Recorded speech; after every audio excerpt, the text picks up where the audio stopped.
mbrëma, ky është edicioni qendror i lajmeve këtu në Radio Televizionin Ora 1 studio kryesor.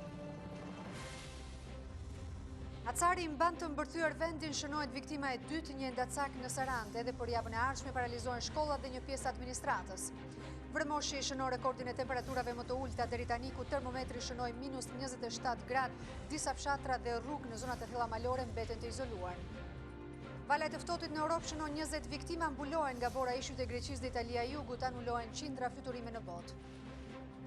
Ilir Meta vizit në Selina Akës në Prishtinë, arrestimi Haradinajt akt befasues dhe shokues, simboli gjithë shqiptarëve, shpejt kthehet në Kosovë. Sulm terrorist me kamion në Izrael, përsëritet Berlini, një person sulmon, një grup ushtarakësh duke vrarë 4 prej tyre.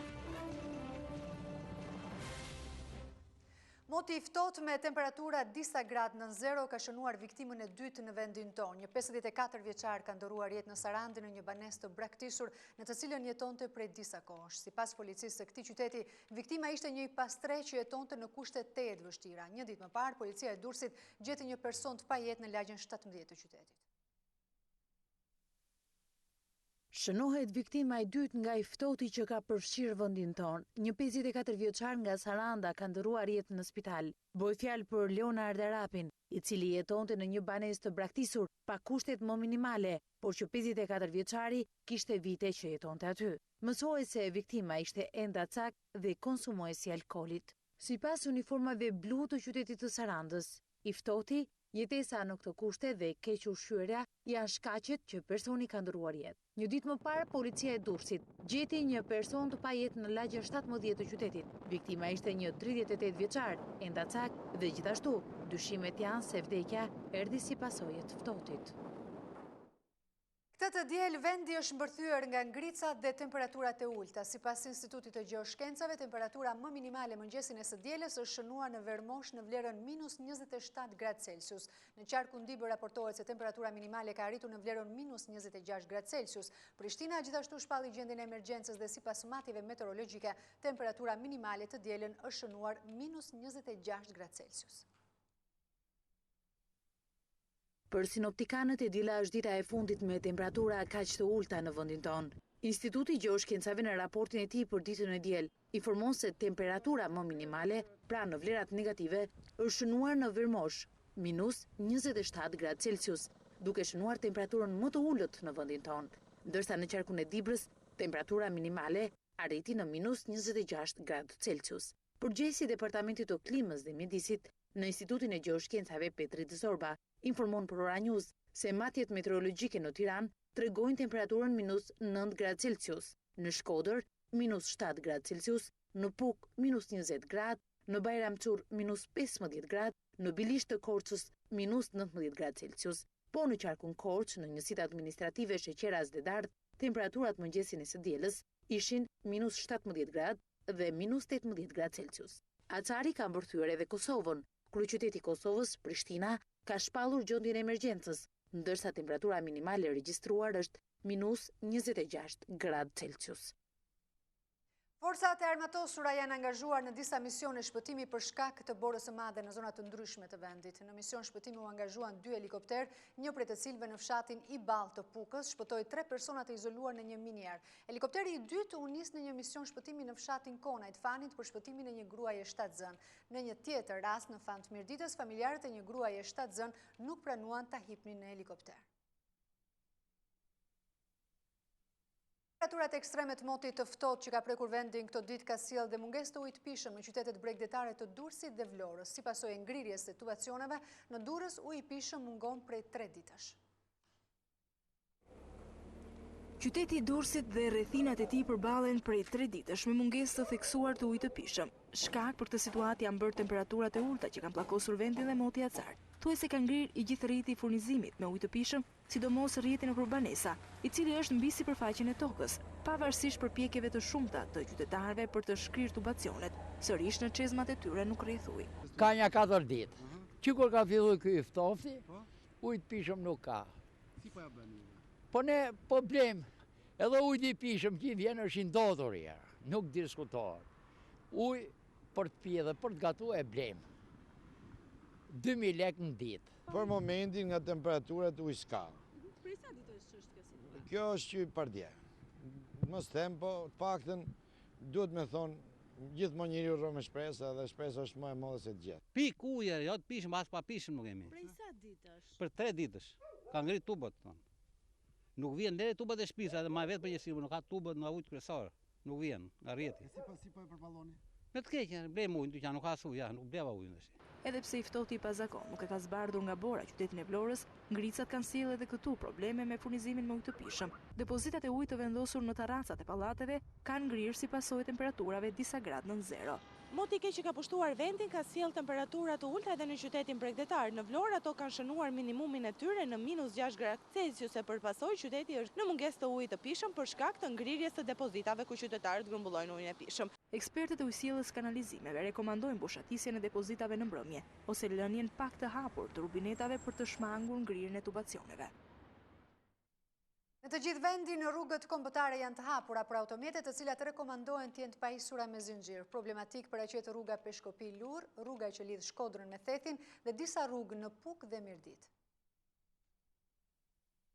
Emergjencat civile raportojnë se të gjitha akset nacionale në vend janë të qarkullueshme, por këshillohet përdorimi i zinxhirëve. Zona më problematike mbetet veriu i vendit, ku në qarkun e Dibrës aksi Peshkopi-Lur vazhdon të jetë i bllokuar dhe e punohet me një fadron për hapjen e saj. Ndërkohë janë të hapur akset Peshkopi-Selisht dhe rruga Ura e Çerenetit Steblev që kalohen me zinxhir. Në Kukos pothuajse të gjitha rrugët, përfshirë dhe rrugën e Kombit, janë të hapura dhe qarkullimi bëhet vetëm me zinxhir. Në Shkodër aksi rrugor Shkodër-Qafthore Theth është i bllokuar dhe trashësia e Borës ka arritur në 1 metër. Punohet me 4 fadroma për hapjen e rrugës. Aksi Shkodër-Bregu i Lumit është i bllokuar në vendin e quajtur Mali i Shoshit, ndërsa 2 fadroma janë në punë për hapjen e aksit. Në 3 njësitë administrative, Sharl, Shosh dhe Pult, vazhdon të jetë problem mungesa energjisë elektrike. I bllokuar është aksi Qafmali Fiers, Bardheti Ball dhe Qafqerreti Qelës, ku trashësia e Borës është 1.2 metra. Punohet me 2 borpastruese dhe një fadron për hapjen e rrugëve.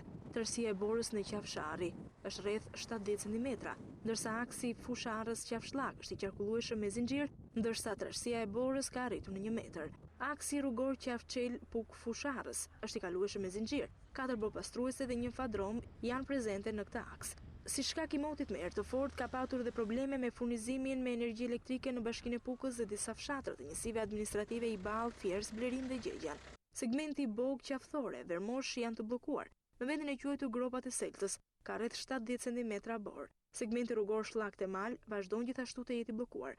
Në qarkun e Lezhës, segmenti Kallmetu Ngrej është i qarkullueshëm me zinxhir. Aksi Rëshen, tuneli Kalimashit është i kalueshëm me zinxhir. Firma kontraktore po punon me 7 borpastruese për të siguruar kalueshmëri në rrugë. Aksi Rëshen Borel është i hapur, por në pjesë të caktuara ka vështirësi kalimi si pasojë ngricave. Firma kontraktore po punon me fadroma për të mbajtur të hapur rrugën. Problematike mbeten dhe akset rurale të njësive administrative Fano, Rosh dhe Selit, të cilat janë bllokuar nga Bora që ka arritur trashësinë deri në 1 metër. Firmat kontraktore janë duke punuar, por ka vështirësi për shkak të ngricave. Në njësitë Fano, Rosh dhe Selit ka mungesë të energjisë elektrike. Policia rrugore po monitoron kalimin e mjeteve në akset rrugore. Në qarkun e Elbasanit, aksi Librash të Blev, pas një pune intensive është bërë i kalueshëm me zinxhir, ndërsa në Korçë raportohet se në të gjithë qarkun rrugët janë të qarkullueshme pa zinxhir. Përjashtim bën aksi Pogradec Lin. Ngricat në rrugë kanë shkaktuar një të vdekur dhe një të plagosur në Elbasan. 2 mjete janë përplasur në unazën e qytetit duke shkaktuar një aksident të rënd. Policia e Elbasanit bën me dije se viktima është shtetasi Dritan Kalemi, 32 vjeç, banues në Elbasan dhe drejtonte mjetin tip Ford me targa AA 824 BK, ndërsa në gjendje të rënd në spital ndodhet shtetasi me inicialet KA, 28 vjeç, që drejtonte mjetin tip BMW me targa AA 003 BF. Aksidenti ka ndodhur në unazën e qytetit, ndërsa policia ka mbërritur me një në vend. Ministri i Transporteve Sokol Dervisha inspektoi nga afër akset rrugore në Puk dhe Fusharrës. Trashësia e Borës në këto zona arrin deri në 1 metër dhe ministri Dervisha e këshilloi drejtuesit e automjeteve të tregojnë kujdes në qarkullim dhe të përdorin zinxhirët, ndërsa siguroi se do të analizohet i gjithë aktiviteti i firmave të mirëmbajtjes së rrugëve. Deputeti socialist Pieri Ndreu dhe prefekti i Shkodrës Paulin Radovani kërkuan që në këtë zonë të ngrihet një qendër emergjence. Puka dhe Fusharzi janë 2 nga zonat më të goditura ditët e fundit nga rreshtet e Dëborës, temperaturat e ulta dhe ngricat. E gjithë kjo zonë ndodhet në pushtetin e Dëborës, trashësia e të cilës arrin nga 50 cm deri në 1 metër. Për të parë nga afër gjendjen e rrugëve dhe punën që po kryejnë firmat kontraktore, ministri i Transporteve Sokol Dervishaj inspektoi segmentin nga qafë Çela në drejtim të Pukës, si dhe qafë Mali. Ministri Dervisha i këshilloi përdoruesit e automjeteve të përdorin zinxhirë dhe tregojnë kujdes në qarkullim. Nuk janë kushte vere, janë kushte dimër, janë kushtet e një moti shumë të vështirë, që kërkon vëmendje të veçantë nga të gjithë, kërkon vëmendje të veçantë nga ne si autoritetet që kemi për përgjegjësi për të mirëmbajtur rrugët, por gjithashtu edhe nga të gjithë qytetarët që kalojnë për këto akse për të pasur kujdes, vëmendje. Duke u ndalur tek problemet që janë ngritur nga drejtuesit vendor, lidhur me disa firma që kanë kontrata për mirëmbajtjen e rrugëve, Dervisha i tha se do të analizohet i gjithë aktiviteti i tyre. Gjitha mjetet në terren, të cilat janë të kontraktuara nga Ministria e Transporteve dhe nga Autoriteti Rrugor Shqiptar, e kanë për përgjegjësi ligjore dhe kontraktuale që t'jenë terren dhe do t'jenë terren dhe ne do t'i monitorojmë në mënyrë të vazhdueshme. Edhe deputeti i Partisë Socialiste, Perin Dreu, dhe prefekti i Shkodrës, Pauline Radovani, pasi pan nga afër situatën, kërkuan që në këtë zonë të ngrihet një qendër emergjence. Ka një reagim pozitiv dhe ne s'kemi pse mos ta vlerësojmë. Qasja e skemës emergjencave për rrethin e Pukës ka probleme serioze. Ka kritika për punën e firmave private, pa fakt është që diku është punu mirë, konkretisht diku jena në qafë Malit, a zona ma vështirë del që është punu për situatën, kishte edhe zonat e bashkia nalt e malësisë madhe i firmë private, që s'kishte punu hiç. Ministri Transporteve, Dervishaj, ka siguruar se fadromat dhe borpastruesit që janë aktualisht në terren, do të vazhdojnë të qëndrojnë në këtë zonë, pavarësisht përmirësimit të motit. Autoriteti rrugor shqiptar ka ndërhyrë në zonën e Librazhdit duke hapur rrugën e Stëblevës e bllokuar prej disa ditësh. Ndërkohë në Korçë policia procedoi firmën mirëmbajtëse të aksit Lim Pogradec, pasi nuk ka ndërhyrë për pastrimin e saj për ta mbajtur të qarkullueshme për automjetet. Rreshtet e dendura të Borës, sipas autoritetit rrugor shqiptar, nuk kanë sjellë probleme në bllokimin e rrugëve nacionale në qarkun e Elbasanit. Kreu i ARSH-s, Dashamir Gjika, në një inspektim në terren, konstatoi se akset Elbasan-Qaftan, Tiranë-Elbasan dhe Librazh-Stëblev janë të qarkullueshme pa zinxhir dhe në to vazhdimisht hidhet krip dhe skorje. Gjitha akset janë lehtësisht të qarkullueshme pa përdorimin e zinxhirëve. Duhet bërë pak kujdes në disa akse kryesore, siç është aksi më i rëndësishëm, ai që lidh Elbasanin me Pogradecin, pra rruga e Qaftanës, ku ka ndonjë rrëshqitje të urve dhe kur temperaturat janë shumë të ulta. Pas ndërhyrjes, Gjika është hapur dhe rruga Librazh-Stëblev, e bllokuar për të paktën 2 ditësh nga Bora.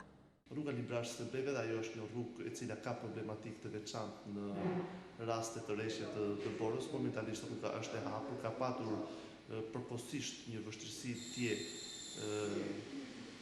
gjatë rënies së rreshjeve të Borës, por me ndërhyrjen e kontraktorit të mirëmbajtjes është bërë plotësisht e mundur hapja e saj dhe qarkullimi kryhet normalisht. Aktualisht, specialistët e ARSH-s janë shpërndarë në zonat më problematike të vendit, nga ku raportohet çdo ditë për gjendjen e rrugëve nacionale. Ndërkohë në Korçë policia procedoi në gjendje të lirë për shpërdorim detyre. Administratorin e firmës mirëmbajtëse të aksit Pogradec-Lin, 59 vjeçarin me iniciale AD. Sipas policisë së Korçës, administratori i firmës mirëmbajtëse të rrugës nuk ka bërë pastrimin e saj nga Bora dhe Akulli dhe e përpasoj është konstatuar vështirësi në qarkullimin rrugor, si edhe disa aksidente me dëme materiale në mjete.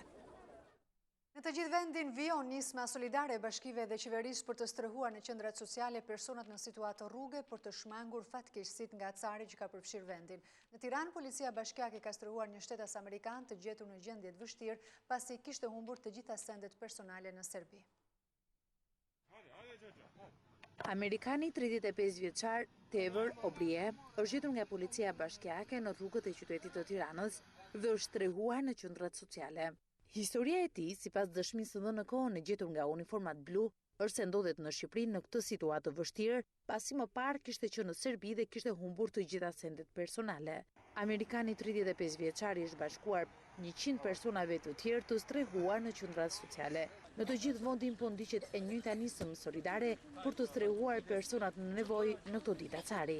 Në Lezhë, një familje rome është strehuar në qendra sociale të qytetit. Bashkia Lezhë i ka marrë masat me kohë duke i sistemuar gjithë familjet që kanë qenë nëpër baraka apo nëpër pallati 16 e tjerë janë sistemuar. Ndërsa në Shkodër raportohet për 4 persona të strehuar në qendrat sociale ku janë ofruar shërbimet emergjente si strehim, ushqim dhe veshmbathje. Qeveria dhe bashkitë kanë përsëritur thirrjet e tyre për të ndihmuar njerëzit në nevojë që janë të pastre, të telefonojnë strukturat shtetërore për të shmangur fatkeqësitë nga i ftohti.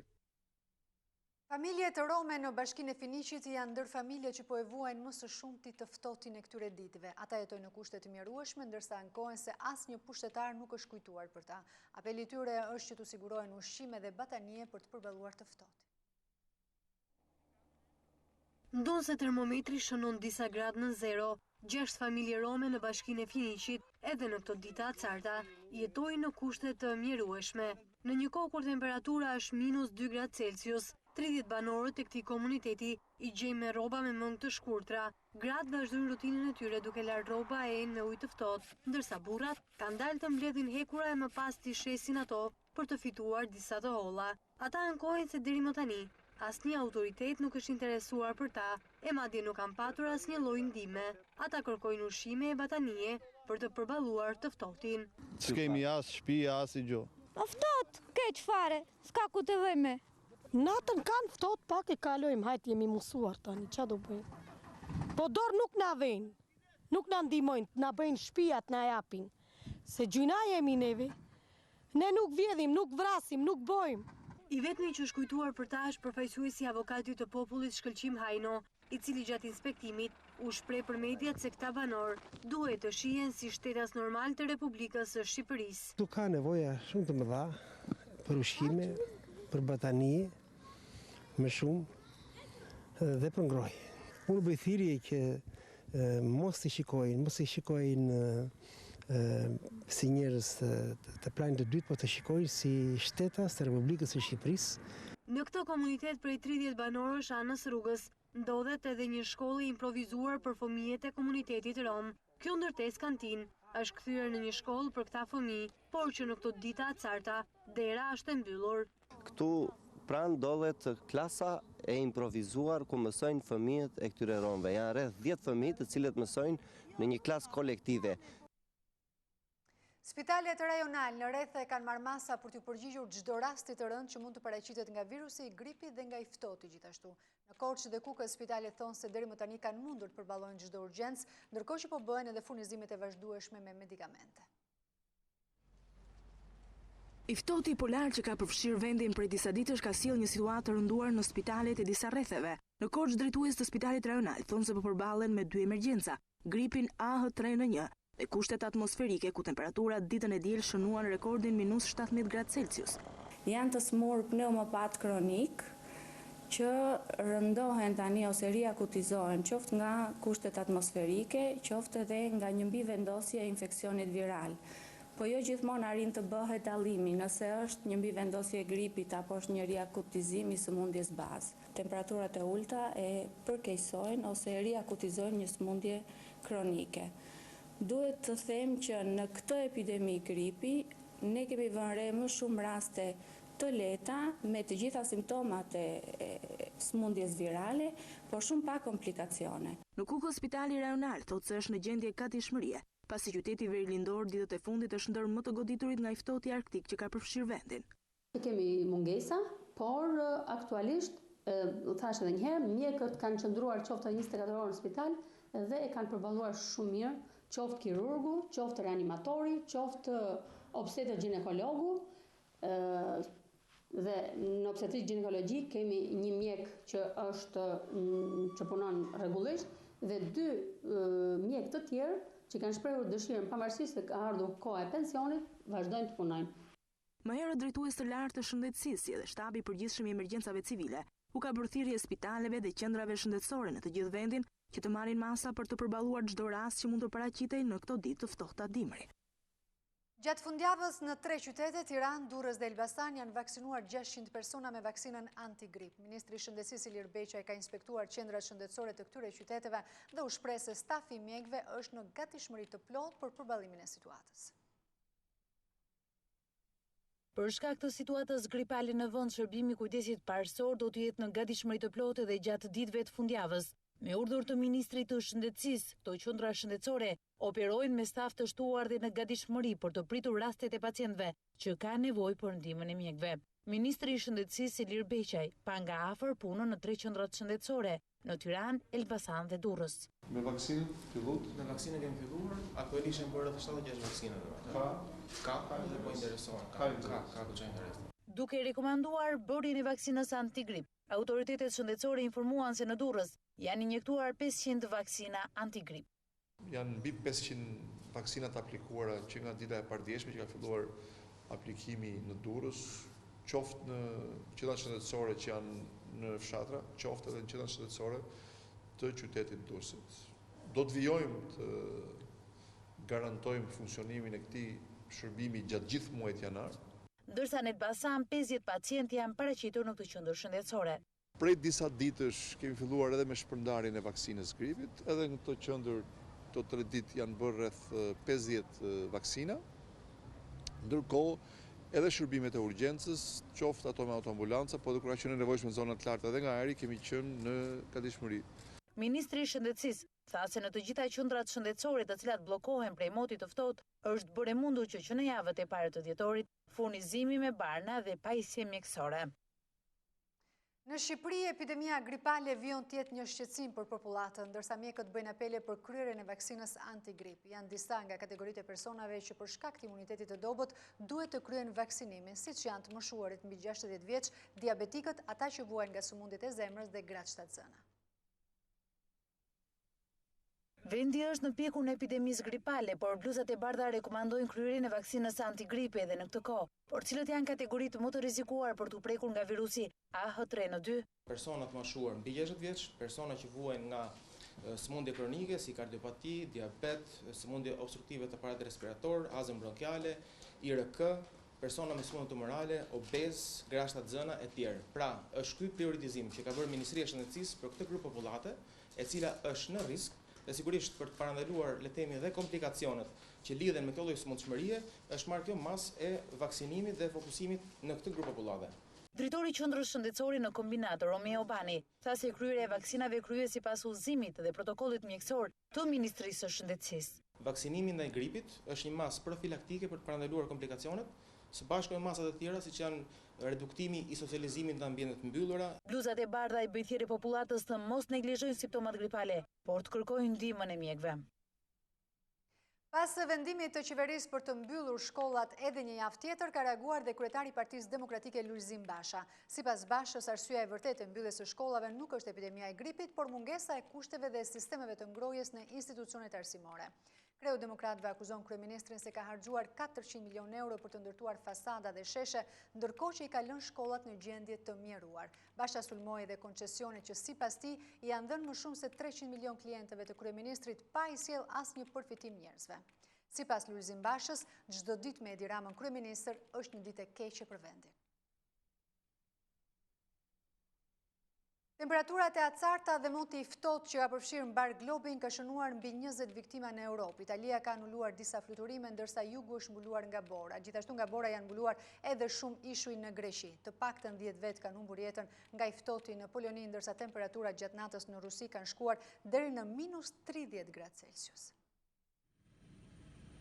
I ftohti ekstrem që ka përfshirë mbar Europën ka shkaktuar vdekjen e mbi 20 personave që prej fillimit të vitit. Temperaturat ekstreme në minus kanë shkaktuar 8 të vdekur në 48 orë në Itali, teksa ka paralizuar fluturimet, udhëtimet me trena dhe tragete. Kategoria vulnerabël në këtë situatë janë të pastrehët, pjesa më e madhe prej të cilëve janë gjetur të pajet në rrugë të ndryshme. 12 persona kanë humbur jetën në Poloni. Sipas policisë, edhe këtu të pastrehët janë viktimat e dimrit, por edhe pasojat e aksidenteve të ndryshme në rrugë dhe jo vetëm. Autoritetet polake po sigurojnë tashmë shërbime të shtuara për këtë kategori për të shmangur sa më shumë ekspozimin e tyre ndaj motit ekstrem. Temperaturat në vend kanë arritur deri në -21 gradë Celsius. Bullgaria ndërkohë është në gjendje alarmi, ku lumenjt kanë ngrirë dhe bashkëmetohet dhe qytete të ndryshme. Sipas mediave të huaja, 2 emigrantë irakianë janë gjetur të vdekur në një pyll në juglindje të vendit. Edhe Turqia është përfshirë nga një vale të ftohtit dhe një stuhi dëbore ka detyruar anulimin e qindra fluturimeve si dhe mbylljen e shumë rrugëve detare. Ndërkohë që rrugët e rrezikshme i kanë lënë shoferët të bllokuar për gjatë gjithë natës në Stamboll.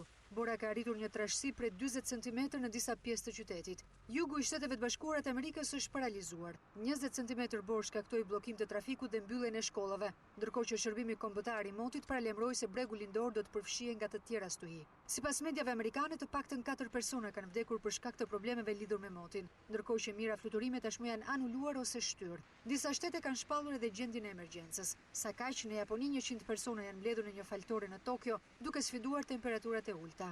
Ata morën pjesë në ritualin e përvitshëm Shinto, duke u larë në ujë të akullt për të pastruar shpirtrat e tyre, me dëshirën e shëndetit të mirë për këtë vit të ri. Kreu i Kuvendit Ilir Meta ka zhvilluar një vizitë në Aleancën për Ardhmërinë e Kosovës, ku ka shprehur solidaritetin dhe pakënaqësinë për arrestimin e Ramush Haradinajt nga autoritetet franceze. Meta tha se do t'i dërgojë një shkresë në lidhje me këtë rast homologes së tij serbe, teksa e konsideroi liderin e AK-s simbol të qytetarëve shqiptar në gjithë botën. Ramush Haradinaj do të kthehet së shpejti në Kosovë. Ka qenë kjo deklarata optimiste e kreut të Kuvendit Ilir Meta bërë nga selia Aleancës për Ardhmërinë e Kosovës në Prishtinë, në të cilën nuk ka hezituar të shprehë edhe pakënaqësinë ndaj autoriteteve franceze për arrestimin e ish-kryeministrit të Kosovës.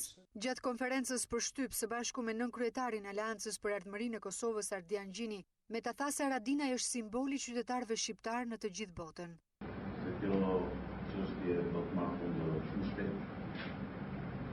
Pasi Ramush Haradinaj nuk është qytetar i Serbisë, po është qytetar i Kosovës. Dhe në kaq, po është edhe i simbol i Kosovës dhe i shqiptarëve në gjithë botën. Dhe është i kënaqur për gjithë shqiptarët, edhe për faktin se ai gjithmonë është përballur me kurajë dhe me dignitet, edhe përballur drejtësisë ndërkombëtare, edhe përballur padrejtësisë. Kreu i Kuvendit, njëkohësisht kryetari i Lëvizjes Socialiste për Integrim, tha se do t'i dërgojë një shkresë në lidhje me këtë rast homologes së tij serbe, duke kujtuar këtu edhe komunikimin me homologun e tij francez menjëherë pas marrjes së lajmit për arrestimin e Haradinajt, duke e konsideruar simbol të sakrificës shqiptare. Meta tha se Haradinaj nuk i ka ikur asnjëherë drejtësisë, edhe kur lideri i AK-s sipas tij është përballur me padrejtësi. Ramush Haradinaj u arrestua në aeroportin e Bazelit nga autoritetet franceze pas një urdhër arresti të lëshuar nga Beogradi.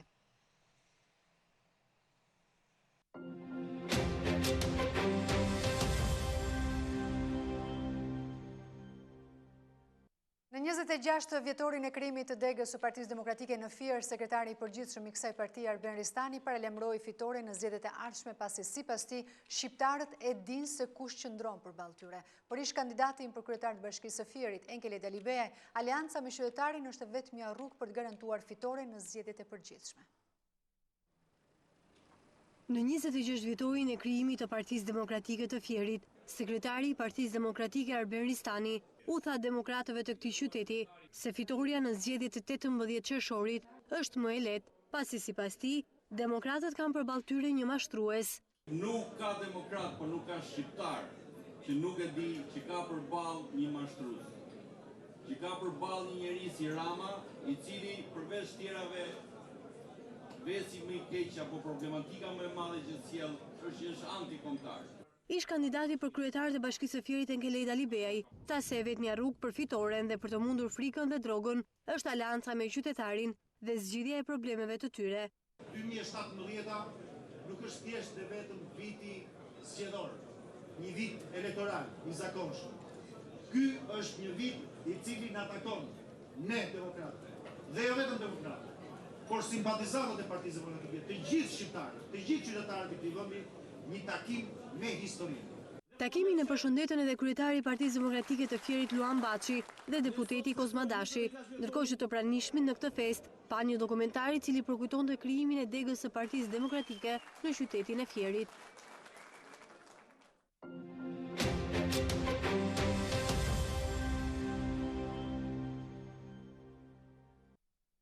Katër të vdekur dhe të paktën 15 të plagosur është bilansi nga një sulm palestinez në Jeruzalem i konsideruar si sulm terrorist nga policia izraelite. Një person ka sulmuar me kamion një grup ushtarësh në një shëtitore të famshme në qytetin e shenjtë. Agresori më pas është qelluar, ndërkohë që sulmi konsiderohet si ndër më të rëndët në këtë muaj të fundit. 4 persona kanë humbur jetën në Jeruzalem pasi një terrorist i dyshuar nga një kamion drejt një grupi ushtarësh, sipas policisë izraelite. Sulmi ndodhi në një shëtitore të njohur, e cila sheh qytetin e vjetër të Jeruzalemit, dhe është incidenti më i rënd i këtyre muajve të fundit. Të gjithë viktimat, sipas policisë, 3 gra dhe një burr, ishin rreth të 20-tave.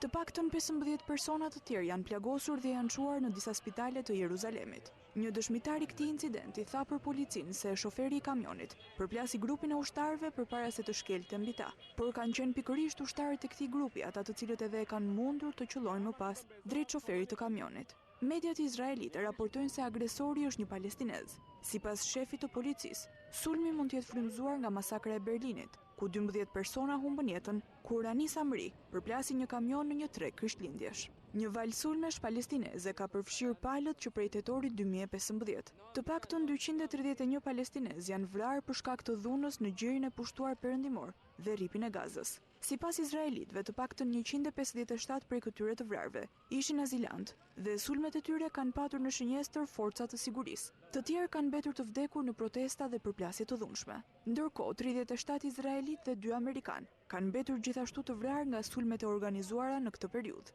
Izraeli thotë se shkaku kryesor i dhunës ka qenë nxitja e marrë nga lidershipi palestinez, pasi burra të rinj inkurajohen të sulmojnë ushtarë dhe civil.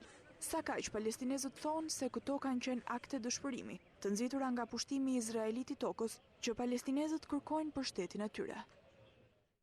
2 vite pas sulmit ndaj Charlie Hebdo, Franca jeton ende në kërcënimin e terrorizmit. Teksa vendi do të drejtohet zgjedhjeve presidenciale në prill, shumë persona shprehen jo optimist dhe rezervojnë dyshime ndaj qeverisë sa i përket sigurisë së tyre. Një ditë më parë, Franca përkujtoi 2 vjetorin e masakrës ndaj të përjavshme satirike Charlie Hebdo, ku 12 persona humbën jetën. Sulmi i kryer nga 2 vëllezërit që pretendonin se vepronin në emër të Al-Qaidas ishte i pari një serie sulmesh terroriste që kanë tronditur Francën, dhe publiku është gjithnjëherë më i shqetësuar mbi sigurinë e vendit, sidomos para zgjedhjeve presidenciale të prillit. Shumica e njerëzve nuk janë optimist dhe i tremben faktit se terrorizmi do të vijojë edhe për një kohë të gjatë. Vendi ka shpallur gjendjen e emergjencës që kurantar të Shtetit Islamik vran 130 persona në një seri sulmesh në Paris në nëntor 2015 dhe shumë nga lirit civile tashmë janë kufizuar në përpjekje për të parandaluar akte të ngjashme. Kjo politikë e shtuar e sigurisë lidhet mbi të gjitha me Manuel Valls, i cili hoqi dorë nga posti i kryeministrit në nëntor për të garuar për presidencën. Dhe teksa francezët bëhen gati të zgjedhin presidentin e ri, më shumë se 2/3 e votuesve thonë se ata nuk kanë besim se qeveria aktuale do ta mbajë vendin të sigurt.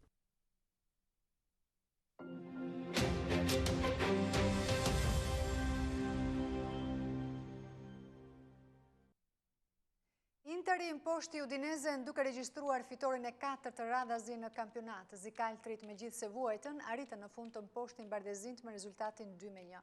Protagonist ishte kroati Ivan Perisic. Roma arriti të thyente në transfer të Genovan 1-0. Inter e nisi vite me një fitore të vështirë në Dacia Stadium përballë Udinesës. Vendimtar për Zikaltrit ishte Ivan Perisic, autori një 2 golshi. Takimi nuk startoi në rrjedhën e dur për skuadrën e Piolit, e cila u gjend në dizavantazh. Udinezi kaloi në përsi me Yankton, që i vetëm përballë Handanovic, u tregua i sakt duke e përcjell topin në rrjet. Pas ofensivës së vendasve erdhi më në fund reagimi i Interit, që ishte 100% efikas. Perisic rivendosi ekuilibrat në fundin e pjesës së parë.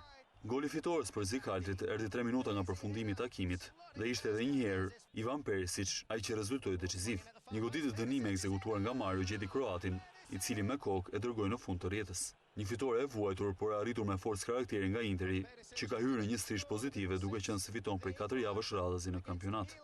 Roma regjistroi suksesin e 2-1 duke thyer në Marasi Genovan me rezultatin minimal 1-0. Ai që vendosi këtë takim ishte një lojtar i kuqebluve, Armando Izzo. Mbrojtësi në tentativë për të ndalur goditjen e Bruno Peresh, e devijoi topin në rrjetën e tij duke ndëshkuar skuadrën e drejtuar nga Juric dhe në të njëjtën kohë duke i dhuruar 3 pikët ekipit verde kuq. Erdhi vetëm 2 minuta nga fundi suksesi i Milanit kundër Cagliarit. Ai që realizoi golin vendimtar për kuqezimt ishte Carlos Bacca. Lapadula këmbguli brenda zonës, duke i dhuruar mundësinë kolumbianit të shënonte nga pranë portës. 3 pikë të rëndësishme për skuadrën e drejtuar nga Vincenzo Montella, që pas triumfit në Superkup e nis me fitore këtë vit kalendarik. Etrit Berisha rigjeti portën Atalantës pas më shumë se një muaji dhe rikthimi i tij rezultoi suksesshëm për ekipin bergamask, që mposhti 4-1 Chievo në Verona.